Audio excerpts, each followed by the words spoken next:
मुंबईच्या पेंग्विनना 3 पिल्लं झाली आहेत।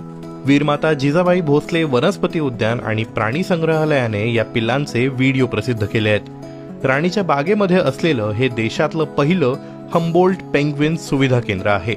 इथल्या 7 प्रौढ पेंग्विन्सपैकी 2 जोड्यांना या हंगामात पिल्लं झाली। त्यापैकी ऑलिव्ह आणि पॉपाय या जोडीला 4 मार्चला एक नर पिल्लू झालं, ज्याचं नाव नॉडी ठेवण्यात आलं। तर डोनाल्ड आणि डेझी या जोडीने यंदाच्या हंगामात 2 अंडी दिली। त्यांना 7 मार्चला टॉम नावाचं एक नर पिल्लू झालं, तर 11 मार्चला एक मादी पिल्लू झालं, जिचं नाव पिंगू ठेवण्यात आलं।